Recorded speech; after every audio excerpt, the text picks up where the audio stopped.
Hi hello welcome to N9 media. విప్లవోద్యమం చుట్టూ దాని ఇతివృత్తంగా వచ్చినటువంటి ఒక నవల ఆధారంగా ఈరోజు ఒక చిన్న టాక్ అనేది చేయాలని అనుకుంటున్నాం. ఏ రాజకీయ పరిస్థితులనైనా మనం అర్థం చేసుకోవాలంటే ముఖ్యంగా సాహిత్యంలో విప్లవ సాహిత్యం చుట్టూ తిరిగినట్టయితే మనకు కొంత అవగాహన ఎక్కువగా కలుగుతుంది అనేటటువంటి అభిప్రాయం చాలామంది సీనియర్ సిటిజన్స్కి కానీ ఇప్పుడిప్పుడు పుస్తకాలను ఎక్కువగా చదువుతున్న వాళ్ళకి కానీ ఉంటుంది. అయితే ఈరోజు మనకి విరసంలోని సభ్యులు సీనియర్ రచయిత అలాగే తెలుగు విమర్శకులుగా ఉన్న పాని ఉన్నారు. పాని గారు రీసెంట్గా వెలువరించినటువంటి అనేక వైపుల నవల గురించి మాట్లాడుతూ రాజకీయ పరిస్థితులను విశ్లేషించే ప్రయత్నం చేద్దాం. నమస్తే సార్. సార్, అనేక వైపులా అనే పుస్తకం గురించి మనం ఇంకా లోతుగా మాట్లాడే ముందు ఆ పుస్తకానికి మూలాలు ఎక్కడ ఉన్నాయి అని వెతుక్కుంటే మీరు ఇంకేమైనా చెప్తారా ప్రేక్షకులకి? ఆ పుస్తకం ఎక్కడి నుంచి మొదలైంది అంటే ఆ నవలా కాలం 2014 నుంచి 2020 ఫిబ్రవరి దాకా నవలా కాలం ఉంటుంది. అంటే సమకాలీన చరిత్ర అది. మన కళ్ళ ముందర మనం చూసినా, మనం తెలుసుకుంటున్నా, మనం భాగమై ఉన్న చరిత్ర అది. అది ఆ నవలకు ఒక ఆధారం.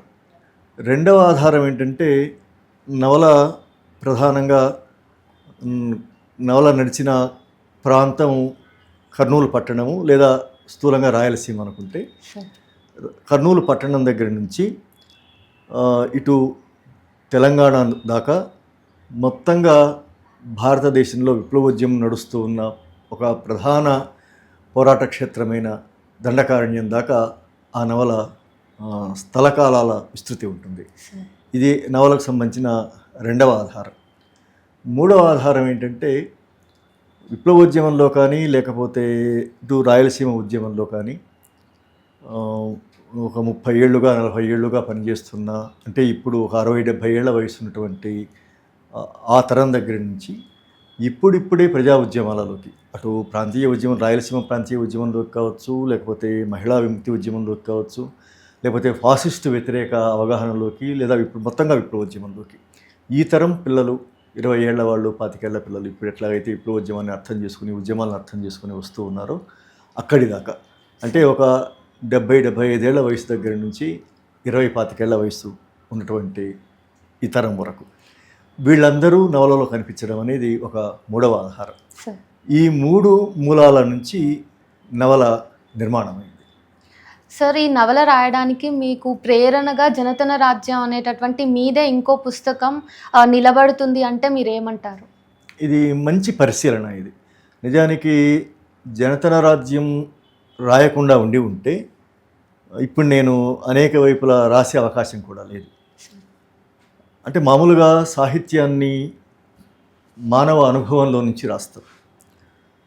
సామాజిక అనుభవమే, సమాజంలోని ప్రజల సమూహాల అనుభవాలే రచయితలు తమ సొంత అనుభవంగా మలుచుకున్నప్పుడు అది గాఢమైన సాహిత్యంగా వస్తుంది. ప్రతి రచయితకు, ప్రతి మనిషికి ఎంతో కొంత సొంత అనుభవం ఉంటుంది. సో దాని మీద ఆధారపడి కూడా సాహిత్యం రాస్తాం. దానితో పాటు సమాజపు అనుభవాన్ని మనం సొంత అనుభవంగా మార్చుకోగలగాలి. ఇట్లా సమాజపు అనుభవాన్ని నా అనుభవంగా నేను మార్చుకోవడానికి దండకారణ్య పర్యటన కానీ, దాని నుంచి రాసిన జనతన రాజ్యం కానీ నాకు ఒక ప్రధానమైన ఒక అవకాశం ఇచ్చింది. ఎందుకు ఈ మాట అంటున్నానంటే, మొత్తంగా భారతదేశంలోనే ఆధునిక భారతదేశ చరిత్రలో గత 50 ఏళ్ళుగా 60 ఏళ్ళుగా ఒక తీవ్రమైన సంక్షోభము ఉన్నది. ఈ సంక్షోభానికి ఒక పరిష్కారం కూడా ఉండాలి, పరిష్కారాన్ని సాధించాలి అని ప్రజలు పెనుగులాడుతూ ఉన్నారు. అంటే పాలక వర్గాల వైపు నుంచి, వ్యవస్థ వైపు నుంచి, నాగరికత వైపు నుంచి కొన్ని సంక్షోభాలు కొనసాగుతూ ఉన్నాయి. అందులో ఉండే చిక్కుముళ్లను పరిష్కరించాలి అని, ఒక సమాజాన్ని చరిత్రలో ముందుకు తీసుకెళ్ళాలి అని ప్రజలు ప్రయత్నం చేస్తున్నారు. ఈ రెండు విరుద్ధ శక్తుల మధ్య తీవ్రమైన ఘర్షణ కొనసాగుతున్న కాలం ఇది. ఈ ఘర్షణ అర్థం కాకుండా, అంటే ఈ 40-50 ఏళ్ల సమాజపు ఘర్షణ అర్థం కాకుండా సమాజాన్ని తెలుసుకోవడం అయ్యే పని కాదు. దాన్ని తెలుసుకోవడానికి, నాకు ఈ ఘర్షణను అర్థం చేసుకోవడానికి ఆ అనుభవం ఎట్లా ఉంటుంది అంటే, విశాలమైన దేశ ప్రజల, ఒక 3 తరాల ప్రజల అనుభవాన్ని మనం ఎట్లా తెలుసుకుంటాం, మన చైతన్యంలో భాగం ఎట్లా తీసుకుంటాం, దాన్ని ఎట్లా కాల్పనీకరిస్తాం, ఇది డ్రైవ్ చేయడానికి నాకు ఆ, మీరు అన్నట్టు జనతన రాజ్యం దాని వెనక అక్కడికి వెళ్ళి పర్యటించడం కానీ ఆ పుస్తకం రాయడం కానీ ఒక గొప్ప ఆ, సహాయంగా నిలబడింది. అది లేకుంటే ఇది రాయడం సాధ్యం కాదు. మీరు అడిగిన ప్రశ్నకు నేరుగా చెప్పాలి అంటే ఆ పర్యటన, ఆ పుస్తక రచన, అందులో పొందిన జ్ఞానము, అందువల్ల కలిగిన అనుభవం. ఎందుకంటే ప్రజల నుంచి మనకు జ్ఞానం వస్తుంది. ఆ ప్రజలు పోరాట ప్రజలైనప్పుడు, ఆ ప్రజలు ఒక జీవన్మరణ పోరాటం చేస్తున్నప్పుడు, ఆ ప్రజలు ఒక అద్భుతమైన చారిత్రక ఆకాంక్షలని కలగని వాటిని నిజం చేయడం కోసం ప్రయత్నం చేస్తున్న ప్రజల అనుభవం మనం తెలుసుకున్నప్పుడు తప్పనిసరిగా మన వ్యక్తిత్వంలో, మన చూపులో, మన అవగాహనలో చాలా మార్పు వస్తుంది. సో అట్లా నాకు అది ఉపయోగపడింది. సార్, క్షేత్రస్థాయిలో మీరు పరిశీలించినటువంటి అంశాలని కూడా మాట్లాడదాం. అంతకంటే ముందు మీరు అన్నట్టుగా అనేక వైపులా అనేటటువంటి నవల కానీ, జనతన రాజ్యం కానీ నిజంగానే ప్రజలకి ఇట్లాంటి సామాజిక సంక్షోభాల నుంచి బయటపడడానికి ఏమైనా ఉపయోగపడుతుంది అనుకోవచ్చా? తప్పనిసరిగా. ఎందుకంటే ప్రజలు వెతుకుతూ ఉన్నారు. అంటే ఒక రచయిత ఎవరైనా నిజంగా రచనను మనం కాల్పనిక సాహిత్యం అని అంటాం, కానీ సృజనాత్మక సాహిత్యాన్ని అది అభూత కల్పనగా మారినప్పుడు ప్రజలతో సంబంధం ఉండదు, ప్రజల ఆచరణతో సంబంధం ఉండదు. అట్లా కాకుండా ప్రజల ఆచరణని మనం ఒక గీటురాయిగా తీసుకొని, ప్రజల అనుభవాన్ని మనం ఒక గీటురాయిగా తీసుకొని చేసినప్పుడు తప్పనిసరిగా ప్రజా అనుభవంలో నుంచి సాహిత్య రచన వస్తుంది. సీరియస్ సాహిత్యం అంతా కూడా అది విప్లవ సాహిత్యమే కాదు, నిజానికి ప్రజా జీవితాన్ని వాస్తవిక దృష్టితో చూసి, చలన దృష్టితో చూసి రచయితలు రాసినప్పుడు ఆ రచన చాలా శక్తివంతంగా ఉంటుంది. తప్పనిసరిగా ఆ రచన ఏం చేస్తుందంటే ప్రజలని ఆ దిశగా డ్రైవ్ చేస్తుంది. నమ్మవచ్చు మనం ప్రజలను ఆ వైపు ఆలోచింపచేసి, ప్రజలను చైతన్యవంతం చేసి, అసలు ప్రజలు తమ ఆచరణ గురించి వాళ్ళకే కొన్ని ఇన్సైట్స్ ఇవ్వడానికి కూడా సాహిత్యం ఉపయోగపడుతుంది. సో ఆ రకంగా తప్పనిసరి ఉపయోగపడుతుంది. సార్, ప్రస్తుతం మన దేశంలో ఉన్నటువంటి పరిస్థితులు కానీ, సంక్షోభాలు కానీ చూసుకున్నట్టయితే మీరు 12 సంవత్సరాల క్రితం దండకారణ్యాన్ని విజిట్ చేసినప్పుడు, ఆ తర్వాత ఈ మధ్య కగారు ఆపరేషన్ స్టార్ట్ అయిన తర్వాత జరుగుతున్న పరిణామాల దృష్ట్యా మీరు ఫేస్ చేసినటువంటి, లేకంటే మీరు విట్నెస్ చేసినటువంటి దండకారణ్యంలో ఏమైనా మార్పు వచ్చిందా, ఇంకా అలాగే ఉందా? చాలా వచ్చి ఉంటుంది తప్పనిసరి. ఎందుకంటే మనం దండకారణ్యం 2013 నేను వెళ్ళే నాటికి దానికి అంతకుముందు కనీసం ఒక 20-30 ఏళ్ల చరిత్ర, పోరాట చరిత్ర ఉంది. నిజానికి దండకారణ్య ప్రజలకు కొన్ని వందల ఏళ్ల అద్భుతమైన పోరాట సంప్రదాయం ఉంటుంది. గొప్ప సాంస్కృతిక ధార దండకారణ్యం ఆదివాసీ ప్రజల మధ్య ఉన్నది. 1980లో విప్లవకారులు అక్కడికి ప్రవేశించినప్పటి నుంచి నేను దండకారణ్యాన్ని జస్ట్ ఊరక బయట నుంచి విజిటర్గా వెళ్ళిన 2013 వరకు చూస్తే ఆ కాలంలోనే వాళ్ళు చాలా అద్భుతమైన విజయాలు సాధించారు. అప్పటికి వాళ్ళు దండకారణ్యంలో జనతన సర్కార్ అనే దాన్ని మొట్టమొదటి వాళ్ళు గ్రామరాజ్య కమిటీలను ఏర్పాటు చేశారు. ఆ గ్రామరాజ్య కమిటీలను ముందుకు తీసుకెళ్తూ వాటిని జనతన సర్కార్ అని చెప్పారు, క్రాంతికారి జనతన సర్కార్ అని చెప్పారు. ఆ క్రాంతికారి జనతన సర్కార్ ఏర్పడే క్రమంలో వాళ్ళు సాధించిన విజయాలు మనం పరిశీలిస్తే తప్పనిసరిగా 2013 నుంచి ఇప్పటిదాకా ఈ గడిచిన చరిత్ర చూస్తే తప్పనిసరిగా చాలా మార్పులు వచ్చి ఉంటాయి.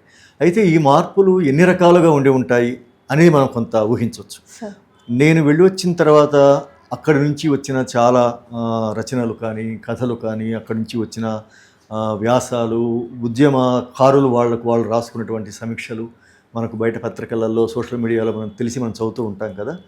అది చూసినప్పుడు నాకేమనిపించింది అంటే, నేను చూసిన జనతన సర్కార్ ఆ తర్వాతి కాలంలో తప్పనిసరిగా ఒక విస్తృత స్థాయి అభివృద్ధి నమూనాగా అది ఒక రకంగా అదొక సస్టైనబుల్ డెవలప్మెంట్ని సాధించే దిశగా అది ప్రయత్నం చేసి ఉంటుంది. అట్లాగే రాజకీయ పరిపాలనలో కూడా వాళ్ళ రాజకీయ జోక్యము, చొరవ, నిర్మాణాత్మక కృషి నేను చూసినప్పటికంటే తర్వాతి కాలంలో అది పెరిగి ఉంటుంది అని కూడా నాకు ఆ తర్వాత వచ్చిన పత్రికల్లో వచ్చిన నివేదికలను బట్టి, పుస్తకాలను బట్టి నేను అర్థం చేసుకున్నాను. అట్లాగే ఇంకొక వైపు నుంచి కూడా మార్పు జరిగి ఉంటుంది. ఇది ఒక పాజిటివ్ పరిణామం ఇది. అంటే వాళ్ళు ఎంచుకున్న దారి వేగవంతమై ముందుకు వచ్చి ఉంటుంది అని చెప్పవచ్చు. రెండో రకమైన మార్పు కూడా దండకారణ్యంలో జరిగి ఉంటుంది అని అనిపిస్తుంది. ఇప్పుడు మీరు ఇందాక కగారు ప్రస్తావన చేశారు కదా. ఈరోజు మనం కగారు సందర్భంలో మాట్లాడుకుంటున్నామంటే 2013-14 తర్వాత నిజానికి అక్కడ ఆపరేషన్ సమాధాన్ అనేది చాలా విస్తృత స్థాయిలో ఒక విధ్వంసకాండ కొనసాగింది. అందులో భాగంగా ఆపరేషన్ ప్రహార్ అనేది కూడా కొనసాగింది. ఇప్పుడు ఆపరేషన్ కగార్ అనే దాకా తీసుకొచ్చారు. ఈ మొత్తం దండయాత్ర ఏదైతే ఉందో భారత కేంద్ర ప్రభుత్వం, దానికి 2013 నాటికే ఒక రకంగా అన్ని రాష్ట్రాలతో కూడి, అంటే విప్లవోద్యమ ప్రభావం ఉన్న రాష్ట్రాలన్నింటితో కూడి సెంట్రల్ గవర్నమెంట్ ఒక సమన్వయాన్ని సాధించి ఒక సెంట్రల్ కమాండ్లో భాగంగా అణచివేత కొనసాగిస్తూ వచ్చింది. అది 2013-14 తర్వాత చాలా తీవ్రమైంది అని కూడా మనకు చాలా నివేదికలు చెప్తూ ఉన్నాయి. బీజేపీ అధికారంలోకి వచ్చిన తర్వాత 2014 ఇందాక మీరన్న అనేక వైపుల నవల ఒక రకంగా తెలంగాణ రాష్ట్ర సాధన, భౌగోళిక తెలంగాణ రాష్ట్ర సాధన పూర్తయి ఆ తర్వాత సెంట్రల్ గవర్నమెంట్ అక్కడ ప్రభుత్వం మారిపోయి ఆ కాలం నుంచి ఆ నవల మొదలవుతుంది. ఆ నవలలో కూడా జనతన సర్కార్లో వచ్చిన చాలా రకాల పరిణామాలను చిత్రించే ప్రయత్నం ఆ నవల చేస్తుంది. 2020 దాకా 13 నుంచి 14 నుంచి మాత్రమే కాకుండా నిర్దిష్టంగా 14 నుంచి 20 దాకా ఇటు రాయలసీమ సమాజంలో ఒక ప్రజాస్వామిక చైతన్యం వచ్చి, రాయలసీమ సమాజంలో ఒక సమైక్య ఉద్యమము ఒకటి, తెలంగాణకు వ్యతిరేకంగా, తెలంగాణ సాధనకు వ్యతిరేకంగా, అంటే తెలంగాణ ఎక్కడ వస్తుందో అని భయపడి రాయలసీమ ప్రాంతపు పెట్టుబడిదారులు, భూస్వామి వర్గము, రాజకీయ పార్టీలు సమైక్య ఉద్యమాన్ని లేవదీశారు. అంటే ఆంధ్ర రాయలసీమ ప్రాంతాలలో అక్కడ మొదలుపెట్టి అక్కడ జరిగిన పరిణామాలను నవల ఎట్లాగైతే చిత్రించిందో, దండకారణ్య ప్రాంతంలో కూడా క్రాంతికారి జనతన సర్కార్ 2014 తర్వాత ఎట్లా అభివృద్ధి సాధించింది, అదే సమయంలో బీజేపీ వచ్చిన తర్వాత తీవ్రమైన అణచివేత ఎదుర్కొనే క్రమంలో ఇన్ని రకాల ఆటుపోట్లకు కూడా లోనైంది, ఇన్ని రకాల సంక్షోభాలు ఎదుర్కొన్నది, ఎంత ప్రాణత్యాగాలు చేసింది, ఇన్ని కొత్త ఆలోచనలు చేసింది, ఎంత ప్రతిఘటించారు దండకారణ్య ప్రజలు. ఈ మొత్తం అణచివేతకు వాళ్ళు హాహాకారాలు పెట్టేసి బలహీనపడిపోలేదు, చేతులెత్తేయలేదు.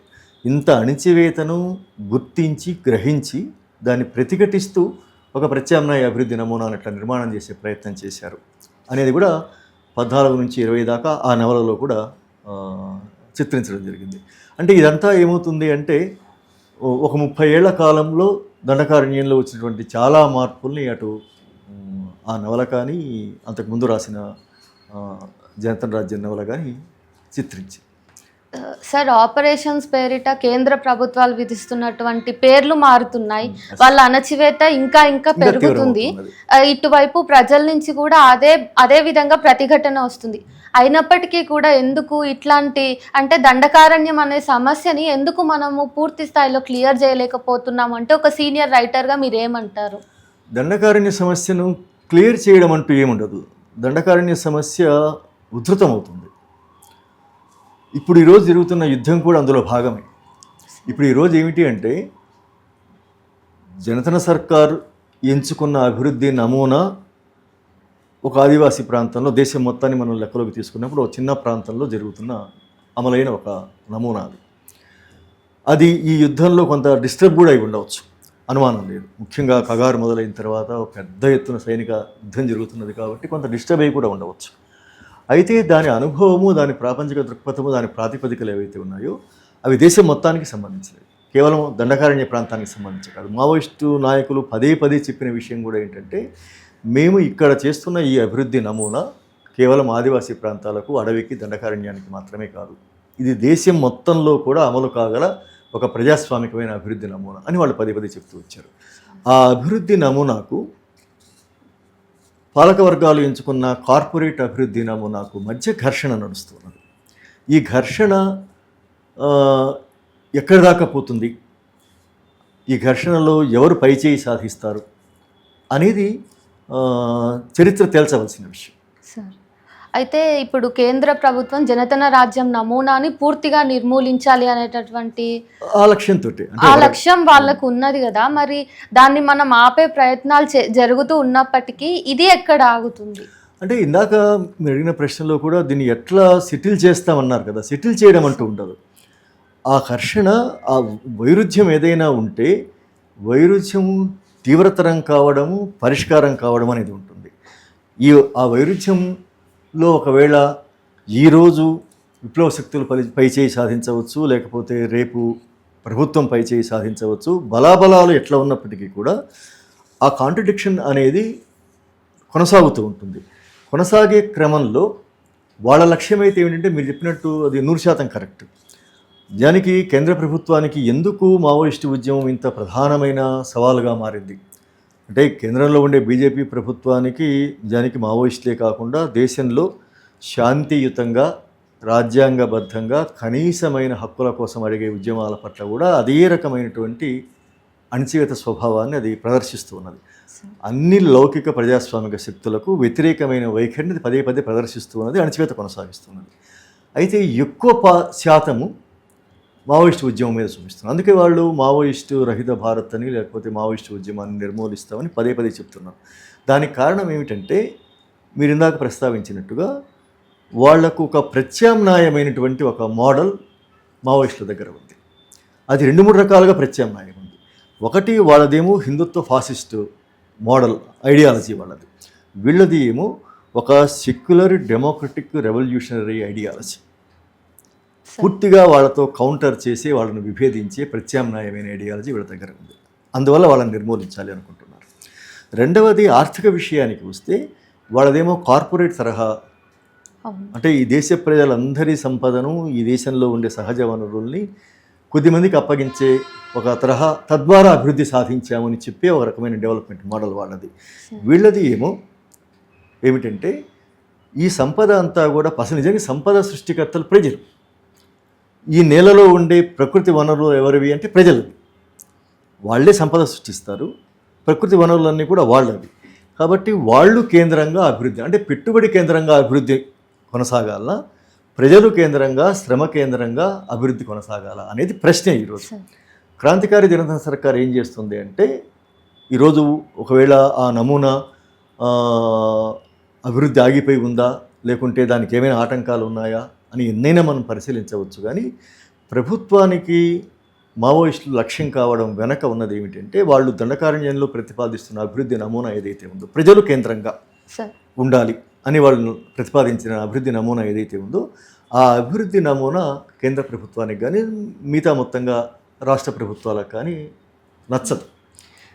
అందువల్ల వాళ్ళు జనతన సర్కార్ని కూలతొయ్యాలి, లేకపోతే మావోయిస్టు ఉద్యమాన్ని నిర్మూలించాలి, లేకపోతే చిట్ట చివరి మావోయిస్టును కూడా హత్య చేయాలి అనే పేరుతో వాళ్ళు యుద్ధం చేస్తున్నారు. అంటే వైరుధ్యం ఎక్కడ ఉంది అంటే భావజాలాల మధ్య ఘర్షణ ఉన్నది, రాజకీయాల మధ్య ఘర్షణ ఉన్నది, అభివృద్ధి నమూనా మధ్య ఘర్షణ ఉన్నది.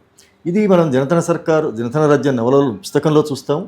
ఈ ప్రాసెస్ 2020 నుంచి 2014 నుంచి 20 దాకా ఎలా కొనసాగింది అనేది కూడా మనం అనేక వైపుల నవలలో చూస్తాం. సార్, ఇప్పుడు మీరు అనేక వైపుల నవల కోసం కానివ్వండి, జనతన రాజ్యం కోసం కానివ్వండి చేసినటువంటి సుదీర్ఘ పరిశీలన చేశారు. కాబట్టి ఒకవేళ కేంద్ర ప్రభుత్వం ఆశిస్తున్నట్టుగానే నిజంగా దండకారణ్యంలో ప్రభుత్వానిదే పై చేయొచ్చి ఆ తర్వాత జనతన రాజ్యం కూడా పూర్తిగా నిర్మూలితం అయి ఉంటే అక్కడి పరిస్థితులు అక్కడే కాకుండా దేశం మీద కూడా ఎట్లాంటి ప్రభావాలు చూపిస్తాయంటే మనం ఏమనుకోవచ్చు? అంటే నిజానికి మనమేమి చెప్పనక్కర్లేకుండా అక్కడి ఆదివాసీ ప్రతినిధిగా సుదీర్ఘకాలం ప్రజా జీవితంలో ఉన్నటువంటి సోనీ సూరి లాంటి వాళ్ళు మాట్లాడుతున్నది ఏంటంటే, ఆమె హైదరాబాద్కు వచ్చిన చాలా చోట్ల ఆమె రాస్తున్నది మాట్లాడుతున్నది ఏంటంటే, ఈరోజు మా ప్రాంతంలో మా గూడాలలో ఛత్తీస్గఢ్లో మావోయిస్టులు లేకపోతే మా ఆదివాసులకు జీవించే అవకాశం ఉండదు అని వాళ్ళు చాలా స్పష్టంగా చెప్తున్నారు. హిమాంశు లాంటి మైదాన ప్రాంతపు మనిషి, గాంధేయవాది, ఆయన చిరకాలం ఆదివాసులతో జీవిస్తున్నవాడు. ఆయన వ్యక్తిత్వంలో, ఆయన చైతన్యంలో ఆదివాసీ అనేది ఒక రకంగా సజీవంగా నిలిచి ఉంటుంది. అంత గొప్ప మనిషి ఆయన చెప్తున్నది ఏమిటి అంటే, వీళ్ళెవరికి నిజానికి మావోయిస్టు ఉద్యమంతో ఏకాభిప్రాయం కూడా లేదు.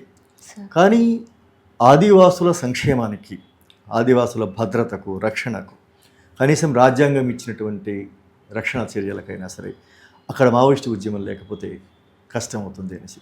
కాబట్టి ఒకవేళ మావోయిస్టు ఉద్యమాన్ని మొత్తం నిర్మూలిస్తే ఏం జరుగుతుంది అంటే ఈ ప్రశ్నలో అది సాధ్యమవుతుందా అనేది మొదటి అంశం. అసలు అది మొదటి అంశం. అంటే వాళ్ళు అనుకుంటున్నారు, కేంద్ర ప్రభుత్వం ఏమిటి అంటే మొత్తంగా నిర్మూలించాలి అని అనుకుంటూ ఉన్నారు. అది సాధ్యమవుతుందా, అది సాధ్యం కాగలిగే పరిస్థితి దేశంలో ఉన్నదా? అసలు ఈ దేశంలో ఏ పరిస్థితుల వల్ల అయితే, ఏ అంతర్గత కారణాల వల్ల అయితే, ఏ లోతైన కారణాల వల్ల అయితే మావోయిస్టు ఉద్యమం పుట్టి కొనసాగుతూ ఉన్నదో అదే కారణాల వల్ల మావోయిస్టు ఉద్యమం సజీవంగా ఒడిదుడుకులతోటైనా ముందు కొనసాగుతుంది. సార్ ఒడిదుడుకులు ఉండొచ్చు, చాలా కష్టాలు కావచ్చు. ఇప్పుడైతే నిజంగా మనం ఏడాదిన్నరగా చూస్తున్నాం, చాలా పెద్ద ఎత్తున అణచివేత కొనసాగుతున్నది. ఏ కారణాల వల్ల అది పుట్టి పెరిగి కొనసాగుతున్నదో అదే కారణాల వల్ల అది తప్పనిసరిగా దానికి భవిష్యత్తు ఉంటుంది. సార్ కాబట్టి దాన్ని నిర్మూలించడం సాధ్యం కాదు. ఒకవేళ ఒక ప్రశ్నగా మనం ఏమవుతుంది అది మొత్తంగా నిర్మూలన అయితే అని ఒక ఊహాత్మకమైన ప్రశ్న వేసుకుంటే, బహుశా భారతదేశంలో తిరిగి మళ్ళీ చాలా అప్రజాస్వామికమైన, చాలా మితవాద ధోరణులు, చాలా ప్రమాదకరమైన స్థితికి ప్రజలు నెట్టివేయబడతారు. అయితే ఆ ప్రజలకు తెలుసు, ఇప్పుడు ఇన్నేళ్ల కాలంలో మనం చాలా అనుభవాలు మనం గడించిన తర్వాత ప్రజలకు చాలా స్పష్టత ఉన్నది. ఎంత స్పష్టత ఉన్నది అంటే, ఒక ప్రత్యామ్నాయమైన ఆలోచన చేయగల శక్తి భారతదేశంలో దేనికి ఉన్నది అంటే అది మార్క్సిజం లెనినిజం, మావో ఆలోచన విధానం లేదా మావోయిజంలో ఉన్నది అని ప్రజలకు తెలుసు. కాబట్టి ఆ ప్రాపంచిక దృక్పథంతో నడుస్తున్నటువంటి ఉద్యమం పట్ల దేశ ప్రజలకు కన్సర్న్ ఉంది. దేశ ప్రజలు అందులో భాగమవుతూ ఉన్నారు, కొనసాగుతూ ఉన్నారు. కాబట్టి అది పోతే ఏమవుతుంది అంటే, బహుశా ఒక మాట చెప్పాలి అంటే, దేశం చాలా చాలా అస్తవ్యస్తంగా, ఒక రకంగా తీవ్రమైనటువంటి భయానకమైన పరిస్థితుల్లో, అంటే ప్రతిఘటించే వాళ్ళు ఎవరు లేక ప్రభుత్వాలు ఒక రకంగా ఏం చేస్తాయి అంటే, ఈ పక్కన ఒక శక్తివంతమైన ప్రజలను సమీకరించి ఆర్గనైజ్ చేసి మిలిటెన్సీ పెంచి పెద్ద ఎత్తున ప్రశ్నించగల ఒక శక్తిగా ఉద్యమం ఉంటేనే దేశ ప్రజలందరి మీద ఈ పక్కన వీళ్ళు కార్పొరేట్ల తరపున, సామ్రాజ్యవాదుల తరపున ఉండి స్వైర విహారం చేస్తున్నారు పాలక వర్గాలు. రేపు పొద్దున ఆ శక్తి కూడా లేకపోతే దేశం ఎట్లా ఉంటుందో మనం ఊహించుకోవాల్సిందే. ఆ పరిస్థితి అయితే వస్తుందని అనుకోవట్లేదు. ఎందుకంటే ఆ కారణాలు ఏవైతే ఉన్నాయో ఆ కారణాలు తప్పనిసరిగా ఉద్యమం కొనసాగింపుకు దోహదం చేస్తాయి అనేసి. ఓకే సార్, అయితే ఫాసిస్ట్ ప్రభుత్వం గురించి కూడా మాట్లాడుకుందాము. దానికంటే ముందు మనం ఒక ప్రభుత్వాన్ని దించాలనుకుంటున్నప్పుడు, లేదంటే ఒక విధానాన్ని మనం వ్యతిరేకిస్తున్నప్పుడు, మనం ఆల్టర్నేటివ్గా ఒకటి పెట్టుకున్నట్టయితేనే కదా మనం దాన్ని కౌంటర్ చేయగలుగుతాము. అట్లా మీ దగ్గర ఉన్నటువంటి నమూనా, ఆర్థికంగా ఉన్నటువంటి నమూనాలు, మావోయిస్ట్ పార్టీ ప్రత్యేకంగా ఒకవేళ మీరు గెలిచినట్టయితే అధికారంలోకి వస్తే, మీరు తీసుకునేటటువంటి ఆర్థిక నమూనాలో ఎట్లాంటి పరిస్థితుల్ని మనం చూడొచ్చు? లేదంటే ముఖ్యంగా మైనింగ్ అనే సార్, ప్రస్తుత ఫాసిస్ట్ ప్రభుత్వాలు కానీ పెట్టుబడిదారీ వ్యవస్థలు కానీ అవలంబిస్తున్న మోడ్ ఆఫ్ డెవలప్మెంట్ ఒకటి నడుస్తూ ఉంది. అయితే దానికి భిన్నంగా మావోయిస్ట్ పార్టీ అధికారంలోకి వస్తే వాళ్ళు కూడా ఒక మోడ్ ఆఫ్ డెవలప్మెంట్ని ప్రజలకు చూపించాల్సి ఉంటుంది కదా. ఆ నమూనా ఏంటి అంటే మీరు ఏం చెప్తారు? అంటే అధికారంలోకి వచ్చాక ఏం చేస్తారు అనేది చాలా చరిత్రలో ఎప్పుడో జరగవలసిన విషయం. కానీ దానికి వాళ్లకు అధికారం లేకపోయినప్పటికీ వాళ్ళ ఉద్యమ ప్రాబల్యం ఉన్న దండకారణ్య ప్రాంతంలో వాళ్ళు ఒక రకమైన అభివృద్ధి నమూనాను అమలు చేస్తున్నారు. ఈ అభివృద్ధి నమూనా ఎట్లా ఉంటుంది అనేది మీకు జనతన రాజ్యం నవల్లో నా పుస్తకంలో మీకు కనిపిస్తుంది.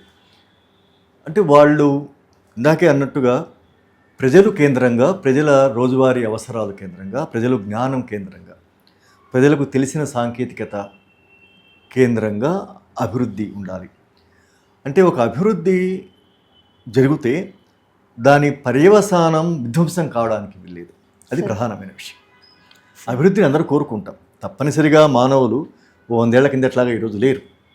ఈ 100 ఏళ్ల క్రమంలో చాలా రకాల సాంకేతికత పెరిగింది, సైన్స్ పెరిగింది, ఉత్పత్తి విధానంలో చాలా మార్పులు వచ్చాయి, చాలా ఉపాధులు, కొత్త ఉపాధులు వచ్చాయి, చాలా ఉంటుంది, మనం కోరుకుంటాం. అయితే గవర్నమెంట్ చెప్తున్న అభివృద్ధి నమూనాకు విప్లవకారులు చెప్తున్న దానికి మధ్య మౌలికమైన తేడా ఏంటంటే, నీవు ఒక అభివృద్ధి చేస్తున్నాను నువ్వు చెప్పావంటే దాని పక్కన విధ్వంసం జరుగుతూ ఉన్నది. అది జరగడానికి వెళ్ళేది. అయితే ఎవరి కోసం? అది కూడా తిరిగి మళ్ళీ ఎవరి అభివృద్ధి కోసం అంటే కార్పొరేట్ల అభివృద్ధి కోసం. కార్పొరేట్లతో పాటుగా కొద్దిమంది ఉన్నత స్థాయి సంపన్న వర్గాలు, చిన్న సెక్షన్, స్మాల్ సెక్షన్ అంతా కలుపుకుంటే కూడా ఒక చిన్న సెక్షన్, చిన్న సమూహం, వాళ్లకు సంపద రావడానికి, వాళ్ళ వ్యాపారాలు జరగడానికి, వాళ్ళ బొక్కసాలు నిండడానికి నీవు ఒక అభివృద్ధి నమూనా అనుసరిస్తావు. అనుసరించి దాని పర్యవసానంగా లక్షలాది మంది, కోట్లాది మంది ప్రజలు వాళ్ళ ఊళ్ళ నుంచి, వాళ్ళ ఆవాసాల నుంచి, వాళ్ళ కొండ కోణాల నుంచి, వాళ్ళ గ్రామాల నుంచి వాళ్ళు నిర్వాసితులయ్యే పరిస్థితి. నిజానికి ఇది ఆదివాసీ ప్రాంతాల్లోనే కాదు, నిజానికి మన పట్టణ ప్రాంతాల్లో కూడా, మహానగరాల్లో కూడా ఎక్కడో ఒక ఫార్మా కంపెనీ పెట్టేస్తారు. ఆ కాలుష్యాన్ని గాలిలోకి వదిలేస్తారు, నీళ్ళలోకి వదిలేస్తారు, భూమిలోకి వదిలేస్తారు. మొత్తంగా చుట్టుపక్కల ఉండే ప్రజలందరూ కూడా ఆ, ప్రకృతి నాశనం అయిపోతుంది, పర్యావరణం నాశనం అయిపోతుంది. అంటే కార్పొరేట్ ఒక ఫార్మా కంపెనీ పెట్టి, లేకపోతే ఒక కార్పొరేట్ కంపెనీ పెట్టి 10 మందికి ఉద్యోగాలు ఇచ్చానని చెప్పుకుంటావు నువ్వు, లేకపోతే అధునాతనమైన వస్తువులు అక్కడ ఉత్పత్తి అయ్యాయని చెప్పుకుంటావు, ప్రచారం చేసుకుంటావు. నిజానికి అది కూడా జరగట్లేదు. ఇండియాలో నిజానికి ఉత్పాదకత లేదు. ఇక్కడి నుంచి సహజ సంపదలన్నింటినీ కూడా ఇక్కడ తవ్వకాలు చేసి తీసుకుపోవడమే కానీ ప్రాసెసింగ్ ఇక్కడేమీ లేదు. ఇండియాలో నిజానికి అలాంటి ఒక ప్రాసెసింగ్ అయినా జరిగితే ఒక తరహా అభివృద్ధి అయినా ఉండేది, ఉద్యోగతమైన పెరిగి, అంటే ఒక ఎంప్లాయ్మెంట్ అయినా ఎంతో కొంత పెరిగి ఉండేది. దానికి ఎంప్లాయ్మెంట్ ఏమీ లేకుండా కేవలం ఇక్కడి నుంచి సహజ సంపదలన్నీ కూడా తరలించే ఒక నమూనా ఒకటి ఉంది. దానివల్ల గుప్పిడి మంది లాభపడుతూ ఉన్నారు, కోటాను కోట్ల మంది ధ్వంసమైపోతున్నారు. కాబట్టి విప్లవకారులు చెప్పే అభివృద్ధి నమూనా ఎట్లా ఉంటుంది అంటే, నీవు ఒక చోట ఒక డెవలప్మెంట్ ప్రాసెస్ మొదలుపెట్టావంటే ప్రజలు అందులో భాగం చేయండి, వాళ్ళకు ఏం కావాలో వాళ్ళని అడగండి, వాళ్ళకు ఏది మేలు చేస్తుందో వాళ్ళ ద్వారా చెయ్యాలి, మనం చేయడం కాదు. ఇప్పుడు ఉదాహరణకి దండకారణ్య ప్రాంతంలో కార్పొరేట్ కంపెనీలు వెళ్తాయి. చట్టం ప్రకారం ఏమిటి, పెసా చట్టం ప్రకారంగా అక్కడికి వెళ్ళాలి అంటే గవర్నమెంట్ వెళ్ళడానికి వీల్లేదు. గవర్నమెంటు ఆదివాసీ ప్రాంతాలను కాపాడే బాధ్యత ఉందే కానీ చొరబడే హక్కు అధికారం లేదు. ఎందుకంటే అక్కడ గ్రామ సభలు ఆమోదించాలి. అట్లాంటి ప్రాంతాలకు వెళ్ళి మైనింగ్ చేస్తారు. మైనింగ్ చేసి అక్కడ ఉండే ఆ సంపదను తరలిస్తారు. అక్కడ కొన్ని వందల, ఆ మైనింగ్ జరిగే ప్రాంతంలో కొన్ని వందల ఊళ్ళు ధ్వంసమైపోతాయి. చెట్లు, చేమలు, అడవులు, వాగులు, వంకలు మొత్తం నాశనం అయిపోతాయి. ఈ తరహా అభివృద్ధి నమూనా మంచిది కాదు. మావోయిస్టులు ఏం చేస్తారంటే, నిజంగానే నేను పరిశీలించిన అంశము, అక్కడ ఒక 4 గూడాల వాళ్ళు ఉన్నారంటే ఆ 4 గూడాలలో జనాభాకు ఏది అవసరం? వాళ్ళు పంటలు పండించాలి అంటే ముందు నేల చదును చేయాలి, నీళ్లు పెట్టాలి అంటే చెరువులు తవ్వాలి, చెరువు నుంచి పొలానికి పంట కాలువలు ఏర్పాటు చేయాలి. వాళ్ళు ఏ రకమైన ఉత్పత్తి చేస్తే ఏడాది పొడవునా వాళ్లకు ధాన్యం ఉంటుంది, అందులో ఎన్ని రకాల వెరైటీస్ ఉండాలి. కేవలం ఒక వెరైటీతో నడవదు కదా. ఆహారం కావడానికి బియ్యము కావాలి, పప్పు ధాన్యాలు కావాలి, రకరకాలు కావాలి. కాబట్టి ఇట్లాంటి కంపోజిషన్లో వాళ్ళ అవసరాలు ఏమిటి అనేవి చూసి ఉత్పాదకత దిశగా ప్రయాణించడం. సో ఇది మౌలికమైన తేడా. ఇది నిజంగానే రేపు పొద్దున అధికారంలోకి వస్తే ఏం చేస్తారు అనేది చాలా పెద్ద ప్రశ్న, ఇప్పుడు జరగబోయే ప్రశ్న. కానీ వాళ్లకు రేపు పొద్దున ఏం చేస్తారు అనే విషయం గ్రహించడానికి ఈరోజు ఇప్పుడు వాళ్ళకి ఏ అధికారము లేకపోయినా సరే ఉద్యమ బలం ఉన్న చోట ఇట్లాంటి ఇంప్లిమెంటేషన్ చేస్తూ ఉన్నారు. కాబట్టి బై ప్రొడక్షన్గా విధ్వంసం జరగడానికి వీల్లేదు. అయితే మీరు ఇప్పుడు ఇందాక అన్నట్టుగా ఈ మోడ్ ఆఫ్ డెవలప్మెంట్లో వాళ్ళకి అక్కడ ఉన్నటువంటి ఆదివాసులకు కావాల్సినటువంటి వసతుల కోసం మీరు డెవలప్ చేస్తా అన్నారు. కానీ ప్రస్తుతం ఉన్నటువంటి కేంద్ర ప్రభుత్వం మైనింగ్ చేస్తుంది, అది ఆదివాసుల కోసం. అంటే మనము ఎవరైనా కామన్ సెన్స్ ఉన్న వాళ్ళు కాదంటారు అంతే కదా ఆ మైనింగ్ అనేది. సో మీరు అంటే మావోయిస్ట్ పార్టీ ఒకవేళ అధికారంలోకి వస్తే మైనింగ్ చేయదు అనుకోవచ్చా? ఇది చాలామంది అడుగుతున్న ప్రశ్న. ఇది అంటే మైనింగ్ చేయడము అనేది ఒక విధానంగా, నిజానికి భూగర్భంలో లోహాలు ఉంటాయి, ఖనిజాలు ఉంటాయి. అది మనకు అవసరమైతే మనం వెలికి తీస్తాం, అవసరమే తప్పనిసరి వెలికి తీస్తాం. అది అయితే అది వెలికి తీయడము అనేది అంటే ఎట్టి పరిస్థితుల్లోనూ ఎప్పుడు మైనింగ్ జరగదు అని చెప్పడానికి వీల్లేదు. అతి ముఖ్యమైన వనరు భూగర్భంలో ఉంటే అది ఈరోజు మనకు అవసరమైతే అని వెలికి తీయవలసిందే. ఇప్పుడు ఒక మామూలు మాటల్లో చెప్పాలంటే ఒక కాలువ తవ్వాలి. ఒక కాలువ తవ్వడానికి ఒక కొండ అడ్డం వస్తుంది. ఆ కొండను తొలిసి వాగును మళ్ళిస్తాం తప్పనిసరిగా. కొండల మీద, మనకు అడవుల మీద ప్రేమ ఉండదు. ఒట్టి ఒక రకమైనటువంటి ప్రేమతో అయ్యే పనులు ఏమీ కాదు. ఆ కాలువను మళ్ళించాలి అంటే ఆ కొండ అడ్డం ఉంటే కొండను అలాగా తొలిసి కాలువ వెళ్ళిపోతారు. దానికి మొత్తంగా అడవులను ధ్వంసం చేసే అభివృద్ధి విధానానికి తేడా ఉంది. రేపు పొద్దున ఒకవేళ మావోయిస్టులే అధికారంలోకి వస్తే అక్కడ ఒక ఖనిజం ఉంది, అది మనకు కావాలి, అది దేశ ప్రజలందరిది. ఇప్పుడు ఒక ప్రాంతంలో ఖనిజ సంపద ఉంటే అది కేవలం ఆ ప్రాంతం ప్రజలకు వర్తించేది మాత్రమే కాదు, అది ఈ దేశపు సరిహద్దుల్లో ఉండే ప్రజలందరికీ సంబంధించిన విషయమే ఉంటుంది. ఓకే, కాబట్టి దాన్ని వెలికి తీయవచ్చు. అయితే వెలికి తీయడం అనే పేరుతో స్థానిక ప్రజల ధ్వంసం చేయడానికి వీల్లేదు. వాళ్ళ ఆమోదం ఉండాలి, వాళ్లకు దానివల్ల ఎలాంటి నష్టము జరగకూడదు. ఏదైనా లాభం జరిగేది ఉంటే మొదటి లాభం వాళ్ళకే చెందాలి. సార్ ఇది విధానం. సార్, విప్లవ సాహిత్యం రాస్తూ ఉన్న ఒక సీనియర్ రైటర్గా మీరు ప్రస్తుత రాజకీయాల మీద మాట్లాడాలి అనుకుంటే, ఫాసిస్ట్ బీజేపీ ప్రభుత్వం అవలంబిస్తున్నటువంటి మత రాజకీయాలు కానివ్వండి, దేశంలో ఇప్పుడు పెరుగుతున్న విద్వేషం కానివ్వండి, వీటన్నింటి తర్వాత రిపర్కషన్స్ ఎట్లా వస్తాయంటే మీరు ఏం చెప్తారు ఒక రైటర్గా? ఇప్పటికి ఆల్రెడీ వచ్చేసాయి కూడా. సార్, దేశంలో నిజానికి వాళ్ళు ఒక రకంగా చాలా పెద్ద ఎత్తున విధ్వంసాన్ని ఇప్పటికే సృష్టించారు. మనుషుల మధ్య పరంపరాగతంగా వందల వేల ఏళ్ల నుంచి ఉన్నటువంటి స్నేహము, సౌభ్రాతృత్వము, కలిసి సహజీవనం చేసే ఒక పద్ధతిని గండిగొట్టేశారు. ఈ దేశంలో మెజారిటీ బై బర్త్ హిందువులకి వాళ్ళ వ్యక్తిగత జీవితంలో ఎప్పుడూ ముస్లింల వైపు నుంచి ఏ సమస్య ఎదుర్కొని వాళ్ళు కూడా ముస్లింలను అనుమానంగా చూసే ఒక దుర్మార్గమైనటువంటి ఒక భావజాలాన్ని ప్రవేశపెట్టారు. ఇప్పటికి వచ్చేసింది అది. అయితే మన దేశ ప్రజల గొప్పతనం ఏమిటంటే, మన దేశానికి ఉండే ఒక సంకీర్ణమైన లక్షణము, ఒక గొప్పతనం ఏమిటంటే, వాళ్ళు దీన్ని ఎంత బొళ్ళో చేద్దామనుకున్నా కూడా ఈ రోజుకి ఇంకొక వైపు నుంచి చూస్తే ఒక సానుకూల విషయం ఏమిటంటే, దేశ ప్రజలందరిలో ఈ విషయాన్ని నింపలేకపోతున్నారు. దేనికంటే మన దేశ ప్రజలు చాలా వైవిధ్యభరితమైన ప్రజలు. వీళ్ళు బయట నుంచి ఒక సంఘ పరివార్ కానీ లేదా అధికారంలో ఉండే బీజేపీ కానీ ఎంత విషప్రయోగం చేసినా ఆ విషప్రయోగాన్ని తట్టుకోగల సౌజన్యము, ప్రేమ, సహనము, కలిసి జీవించాలనే ఆకాంక్ష ఈ దేశ ప్రజల్లో ఉన్నాయి. కాబట్టి ఇప్పటికే కొంత విపత్తు జరిగింది, దాన్ని మనం గుర్తించాలి. ఇప్పటికే వాళ్ళు చాలా విజయాలు సాధించారు. మీరు చెప్పినట్టుగా ఫాసిస్టులు చాలా విజయాలు సాధించారు ఇప్పటికే. అయితే ఆ విజయాలు చూసి మనం బెంబేలెత్తాల్సిన అవసరం కూడా లేదు. ఈ దేశ ప్రజలకు ఒక కలిసి జీవించే లక్షణం, వాళ్ళు విద్వేషాన్ని రెచ్చగొడుతూ ఉన్నారు. ప్రజల మధ్య సహజంగానే ప్రేమ, పరస్పర సహకారం, ఎందుకంటే మానవ జీవితం పరస్పర సహకారంతో కొనసాగుతుంది అనేది ఎవరో వచ్చి పాఠం చెప్పక్కర్లా. మన జీవించే క్రమంలో మన ఇరుగు పొరుగు వాళ్ళతోటి, మన స్నేహితులతోటి, కులాలతో, మతాలతో సంబంధం లేకుండా మనం అందరం కలిసి జీవిస్తూ ఉంటాం.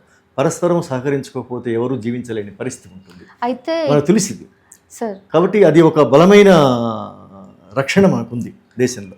సార్, అయితే ఇట్లాంటి ఫాసిస్ట్ ప్రభుత్వాన్ని మనం ఫాసిస్ట్ విధానాల్ని మనం నిర్మూలించాలంటే తెలుగు ప్రజలు ముఖ్యంగా ఏం చేస్తే బాగుంటుంది అనే విషయంలో మీరు ఒక రచయితగా ఏమైనా ఇన్పుట్స్ ఇస్తారా? అంటే మనము ఇన్పుట్స్ మనం ఇవ్వడం కంటే రచయితలు ఇన్పుట్స్ ఇవ్వడం అనేది ఒక అంశం. కానీ దేశ ప్రజలే చాలా రకాలుగా ఫాసిజానికి వ్యతిరేకంగా ప్రయోగాలు చేస్తున్నారు.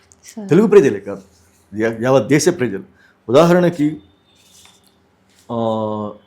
సిఏఏ వచ్చినప్పుడు మనం గమనించాం.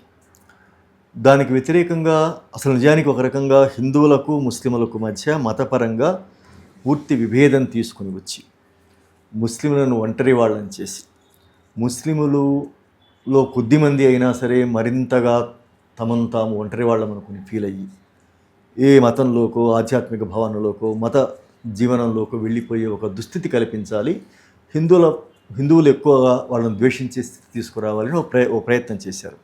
కానీ ఆ ఉద్యమ కాలంలో మనం గమనించాం, ముస్లింలు ఎంతమంది రోడ్ల మీదకి వచ్చారు. మెజారిటీ అని అనబడే హిందూ సమాజం నుంచి లౌకికవాదులు, ప్రజాస్వామికవాదులు, విప్లవ భావాలు ఉండేవాళ్ళు ఆ ముస్లింలతో కలిసి ఆ చట్టానికి వ్యతిరేకంగా రోడ్ల మీదకి వచ్చారు. కాబట్టి ప్రజలు, రచయితలు సందేశాలు ఇవ్వడం అనేది ఓకే ఇస్తారేమో, కానీ నేను అనుకోవడం అయితే, నేను ఒక విప్లవ రాజకీయాలను ఒక రచయితగా నేను ఏమనుకుంటానంటే, రచయితలు రచన చేయడానికి కూడా అవసరమైన సందేశాలు ప్రజా జీవితంలో ఉంటాయి, ప్రజా పోరాటాల్లో ఉంటాయి. వాళ్ళే అనేక హింసల మధ్య, అనేక కష్టాల మధ్య కూడా పోరాడుతూ మీలాంటి వాళ్లకు, నాలాంటి వాళ్లకు వాళ్ళే సందేశాలు ఇస్తారు, వాళ్ళే ఇన్పుట్స్ ఇస్తారు. వాళ్ళే ఎట్లా కలిసి జీవించవలసి ఉంటుంది. కలిసి జీవించగల సందర్భాలు ఎక్కువ ఉన్నాయి మానవ జీవితంలో. విద్వేషాలు పనికిరావు, ప్రేమ కావాలి. వాళ్ళు విద్వేషం రెచ్చగొడితే ప్రజలు ప్రేమ ద్వారా పరిష్కారం చెప్తారు. సార్, మళ్ళీ చుట్టూ తిరిగి లాస్ట్కి అనేక వైపుల దగ్గరికి రావాల్సి వస్తుంది. ఎందుకంటే ప్రస్తుత సమాజంలో కూడా మన దేశంలో ఎన్నో రకాలుగా అస్తిత్వవాద పోరాటాలు ఇంకా రోజు రోజుకి పుడుతూనే ఉన్నాయి. అది ఎకనామిక్ క్రైసిస్ వల్ల చూసుకున్నా, లేదంటే ఫాసిస్ట్ ప్రభుత్వం చేస్తున్న అణచివేత వల్ల చూసుకున్నా, ఈ మతాల వల్ల వస్తున్నటువంటి విద్వేషాల వల్ల చూసుకున్నా, మరి ఈ నేపథ్యంలో మీరు ఒక విప్లవ రచయితగా అనేక వైపుల నవల నుంచి ఈ ఈ అన్ని ఇష్యూస్ని మీరు ఎట్లా అడ్రస్ చేశారు? దీని నుంచి పాఠకులకి మీరు ఏదైనా చెప్పగలగొచ్చా అంటే ఏం చెప్తారు? అంటే అనేక వైపుల నవల ఒక రకంగా దాని ఇతివృత్తమే అట్లాంటిది. 2014 నాటికి నిజంగా 2014 ఎందుకు భారతదేశ చరిత్రలో అన్ని రకాలుగా ఒక మూలమలుపు లాంటిది. అందువల్లే నవలా కాలం అక్కడి నుంచి మొదలవుతుంది. అంటే అది ఏమి సందేశం, మనం అంటే సమాజం ఏమి నేర్చుకుంటూ ఉన్నది అసలు. సమాజము చాలా విధ్వంసాల మధ్య, విద్వేషాల మధ్య కూడా, హింస మధ్య కూడా సమాజం ఒక ప్రోగ్రెసివ్ లైన్ కోసం పెనుగులాడుతూ ఉన్నది. ఈ పెనుగులాట మీరు అన్నట్టు ఇటు హిందుత్వం వల్ల అయితేనేమిటి, వాళ్ళ అనుసరిస్తున్న కార్పొరేట్ అభివృద్ధి నమూనా వల్ల అయితేనేమిటి, ముఖ్యంగా పెరుగుతూ ఉన్న అగ్రకుల తత్వం వల్ల సమాజంలో ఎప్పుడూ లేనంత ఒక పితృస్వామికమైన అణచివేత. నిజానికి స్త్రీల మీద ఎప్పుడూ ఎంతో కొంత అణచివేత, వివక్ష మొదటి నుంచి ఉన్నాయి మన సమాజంలో, మన ఫెడరల్ సమాజం కాబట్టి. అయితే అది గత 10 ఏళ్లలో 12 ఏళ్లలో చాలా భారీ ఎత్తున స్త్రీల పట్ల పెరిగిపోయింది, అగ్రకులతత్వం పెరిగిపోయింది. వీటన్నింటి నుంచి మీరు అన్నట్టు అనేక రకాల అస్తిత్వపు ఆకాంక్షలు, ఉద్యమాలు రంగం మీదకి వచ్చాయి. ఇది మన సమాజం వికసిస్తోంది, మన సమాజం అభివృద్ధి దిశగా ఆలోచిస్తోంది, మన సమాజం బాగుపడుతుంది అని చెప్పడానికి ఒక సంకేతం. వీటన్నింటితోటి ఎట్లా వ్యవహరించాలి, వీటన్నిటి మధ్య ఒక రకమైన కలయిక కావాలి, ఒక అల్లిక కావాలి. అనేక వైపుల నుంచి ఇన్ని ప్రజాస్వామిక శక్తులు, అస్తిత్వ శక్తులు, పోరాట శక్తులు రంగం మీదకి వస్తున్నాయి. అదే వైపున అనేక వైపుల నుంచి అణచివేత, విధ్వంసము, క్రౌర్యం కూడా పెరుగుతూ ఉన్నది. అన్నీ అనేక వైపుల నుంచి వస్తున్నాయి. విప్లవోద్యమం కూడా అనేక వైపుల నుంచి విస్తరిస్తూ ఉన్నది, అనేక వైపుల నుంచి అణచివేతకు గురై కుదింపులకు లోనవుతూ ఉన్నది. ఈ అనేక వైపులో జరుగుతున్న ఈ అన్ని ప్రయత్నాలకు ఒక అల్లిక జరగాలి, వీటన్నిటి నుంచి ఒక అల్లిక జరగాలి. ఇవన్నీ వేరు వేరు డిఫరెంట్ థ్రెడ్స్గా ఉన్నవి ఒక అల్లికగా మారవలసి ఉన్నది. ఈ అల్లికగా ఎట్లా మారుతాయి, వీటిని ఎవరు అల్లగలరు, వీటన్నింటిని ఒక చోటికి ఎవరు క్రోడీకరించగలరు అన్నప్పుడు తప్పనిసరిగా అది విప్లవోద్యమానికి సాధ్యమవుతుంది. ఎందుకంటే విప్లవోద్యమం ఒక విశాలమైన ప్రాపంచిక దృక్పథం ఉంటుంది. అది దళిత అస్తిత్వంలోని న్యాయమైన ఆకాంక్షలను గుర్తించగలుగుతుంది. ఒక ఆదివాసీ ప్రజల జీవన వైవిధ్యాన్ని, వాళ్ళ అస్తిత్వాన్ని గ్రహించి గౌరవించగలుగుతుంది. స్త్రీలకు సంబంధించిన ప్రత్యేకమైన, స్త్రీలు మాత్రమే ఎదుర్కొనే సమస్యలు ఏమిటో ఎదుర్కోగలుగుతుంది. ఒక తెలంగాణ కానీ, ఒక రాయలసీమ లాంటి వెనకబడ్డ ప్రాంతాలు, ముస్లింలకు ఉన్నటువంటి ఈ దేశంలో అతి ముఖ్యమైన సమస్య ఏమిటంటే హిందుత్వం పెరిగే కొద్దీ ముస్లిములు చాలా ఒంటరి వాళ్ళు అయిపోతున్న స్థితి ఒకటి మనకు కనిపిస్తుంది. వీళ్ళందరి ఆకాంక్షలను, అట్లాగే దేశంలో ఉండే కొన్ని వందల జాతుల ఆకాంక్షలను, వీటన్నింటినీ అర్థం చేసుకోగల ఒక ప్రాపంచిక దృక్పథం విప్లవోద్యమానికి ఉన్నది. కాబట్టి అనేక వైపుల నుంచి వస్తున్న ఈ అన్ని పోరాటాలను అల్లిక చేయగల అవసరము, బాధ్యత విప్లవోద్యమానికి. ఆ బాధ్యత కూడా విప్లవోద్యమానికి ఉంటుంది. విప్లవోద్యమం ఆ బాధ్యతను విస్మరిస్తే ఈ అన్ని పోరాటాలు జరుగుతూ ఉంటాయి. ఎంతో కొంత నాగరికత, ఎంతో కొంత సంస్కృతి వికసిస్తుంది, కొన్ని హక్కులు వస్తాయి, తిరిగి మళ్ళీ చల్లారిపోతుంది. అయితే దీన్ని ఇక్కడి నుంచి, ఈ చరిత్రను ఇక్కడి నుంచి ఇంకొక దశలోకి అభివృద్ధి చేయాలి అంటే, ముందుకు పట్టుకెళ్ళాలి అంటే అది విప్లవోద్యమం నాయకత్వం వహించాలి. ఆ నవల అంతా కూడా దాంట్లో జరిగిన ఒక ఆలోచనలు, చర్చలు అన్నీ కూడా నేరుగా భారత విప్లవోద్యమం, మావోయిస్టు ఉద్యమం చేసిన ఆలోచనలు. అది ఎక్కడి నుంచో కల్పించి రాసింది కాదు. విప్లవోద్యమం 2012 నుంచి 14 నుంచి ఈ అన్ని రకాల అస్తిత్వ పోరాటాలని, అన్ని రకాల ప్రజాస్వామిక ఆకాంక్షల్ని కలిపి ఎట్లాగా విప్లవోద్యమాన్ని ముందుకు తీసుకెళ్ళాలి అని చేసిన ప్రయోగాలు ఏవైతే ఉన్నాయో, ఆ ప్రయోగాలు, ఆలోచనలు, ఆచరణ అంతా కూడా నవల్లోకి వచ్చింది. సో విప్లవోద్యమం మాత్రమే తప్పనిసరిగా ఈ అన్నింటినీ సగౌరవిస్తుంది. వీటి మధ్య ఉండే తేడాలను కూడా గుర్తించి, వాటి మధ్య ఏమైనా వైరుధ్యాలు ఉంటే వాటిని కూడా అర్థం చేసుకొని, లేదా తనకు అస్తిత్వ ఉద్యమాలకు మధ్య ఉండే వైరుధ్యాలు కూడా ఉన్నాయి.